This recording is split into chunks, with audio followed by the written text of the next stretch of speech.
I never imagined that installing solar panels would spark an all-out war with my new neighborhood. But that's exactly what happened when I moved into Sunnyside Estates last spring. At first, everything felt perfect.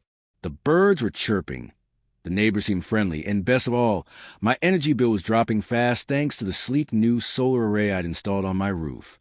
Life was peaceful until Karen Thompson introduced herself. Karen wasn't just a neighbor. She was a self-declared queen of the Sunnyside Estates HOA. I didn't meet her face-to-face right away.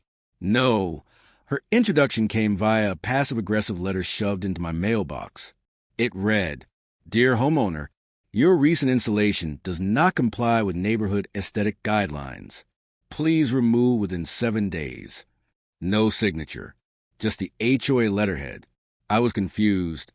I had done everything by the book, submitted plans, gotten approval from the architectural committee, and only moved forward once I had the green light. So I decided to attend the next HOA meeting to clear things up. That's when I finally met Karen, in all her over-manicured glory. Picture a woman in her 50s, hair aggressively layered into a bob, designer sunglasses on her head indoors, and a clipboard clenched in her hand like she was holding the nuclear codes. As HOA president, she ran the meeting with the charm of a drill sergeant, cutting people off mid-sentence and waving her French manicured nails dismissively whenever someone voiced concern. When it was finally my turn to speak, she narrowed her eyes at me. "Mr. Rivera," she said, her voice syrupy sweet with an edge of venom, "those solar panels simply won't do. They're an eyesore. They diminish property values. The committee made a mistake approving them." I calmly held up the paperwork, my official approval signed and dated. Her cheeks flushed red. "Well, I was at that meeting," she snapped. "And as HOA president, I have the final say. They need to come down by next week, or you'll be fined daily." I stood my ground. I told her they were legal, environmentally responsible, and properly approved. Several neighbors even nodded in agreement. Karen's knuckles tightened around her clipboard. Without another word, she abruptly declared a bathroom break. When the meeting resumed, she skipped my agenda item entirely and adjourned early. I went home thinking that was it. I had the paperwork. I followed the process. Surely she couldn't just overrule everything on a whim. I was wrong. 3 days later, I returned from a business trip and immediately sensed something was off. My solar panels were in ruins. 2 had been shattered, the rest completely disconnected from the system. Taped to my front door was a note that read, "Now they definitely need to be removed. Management." No HOA letterhead. No signature. Just management. As if some invisible authority had signed off on what was clearly vandalism. What Karen didn't know was that I'm not just into renewable energy. I'm a security consultant. When I bought the house, I had a top-tier surveillance system installed. Multiple cameras. Full perimeter coverage. So I reviewed the footage. And there she was.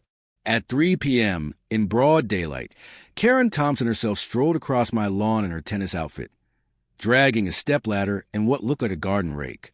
She climbed up and deliberately smashed 2 of the solar panels, then ripped out the wiring from the rest, like she was pruning rose bushes instead of committing a felony. I didn't go knocking on her door. I called my insurance company, filed a police report, and reached out to a lawyer friend. The damage? Estimated at over $7,000, easily qualifying as felony-level property destruction. The police were interested, but asked me to try resolving it through the HOA first. My lawyer? He had other ideas. "This isn't some neighborly dispute," he said. "This is straight-up criminal damage to property." I was fully prepared to press charges. But before going nuclear, I decided to give Karen one last chance, a diplomatic exit, if she was smart enough to take it.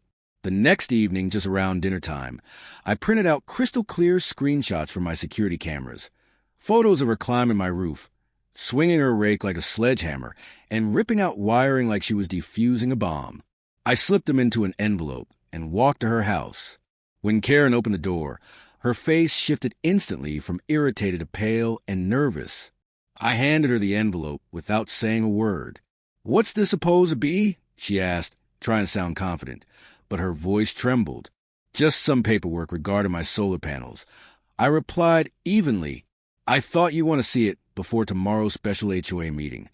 I turned and walked away. Behind me, I heard the envelope rip open, followed by a sharp, strangled gasp. Almost worth the $7,000 in damages. Almost.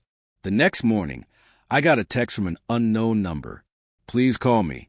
We need to discuss restitution. Karen Thompson. I didn't respond. Some lessons aren't learned with apologies. They're learned with consequences. That night, the emergency HOA meeting was packed. Word had gotten around that something big was going down. Karen, usually the queen of the room, sat off in the corner instead of her usual throne at the head table. For once, she looked small. The HOA vice president opened the meeting, clearly uneasy but tried to remain neutral. I stood, laid out the approval documents, displayed photos of the damage, and then, like dropping a bomb, I projected the security footage onto the wall. Complete silence filled the room as the video played. Karen in her tennis outfit, the ladder, the rake, the full-on solar panel massacre. When the lights came back on, every head turned toward her. It's not what it looks like, she said weakly. Those panels were installed incorrectly. They were a safety hazard. I was trying to prevent a fire. The vice president cleared his throat. Karen, you're not an electrician. You're not a safety inspector. And you never filed a single safety concern with the board. Then something unexpected happened. One by one, my neighbors stood up and began sharing their own Karen stories. The Patels weren't allowed to grow certain vegetables because Karen said they looked foreign. The Johnsons were fined for leaving their trash can out 2 hours past pickup. Mrs. Abernathy, a sweet widow in her 70s, had received daily notices because her bird feeder attracted wildlife. It was like the dam had broken. Years of silent frustration came pouring out. As people spoke, I noticed Karen texting under the table, furiously. Minutes later, a man in a tailored suit burst into the room. Her husband, a local attorney whose face I recognized from a dozen billboards around town. Nobody say another word, he barked, trying to sound authoritative as he gasped for breath. This meeting is over. He reached for Karen, trying to pull her out of the room, until they were both stopped by an unmistakable sound, the shuffle of boots. Standing at the entrance were 2 uniformed police officers. Karen Thompson? One asked calmly. She nodded, frozen. We have a warrant for your arrest. Charges: criminal damage to property. As he recited her rights, she stood motionless until the handcuffs came out. That's when she snapped. Do you know who I am in this community? This will never stand. Her husband began protesting, legal jargon flying, but it was too late. The security footage had already said everything that needed to be said.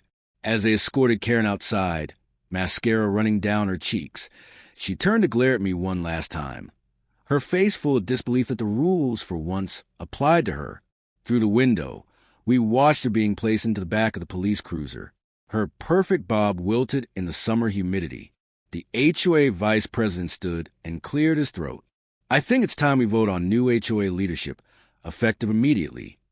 The motion passed, unanimously. As a final twist of poetic justice, Karen's phone, left behind in her rushed exit, buzzed on the table. The vice president glanced at it and smirked. Looks like the country club just saw the footage. Her membership's been revoked too. The room erupted in laughter and applause. After years of terrorizing the neighborhood with her clipboard, Karen was finally gone. Carried off in handcuffs, her reign of pettiness over.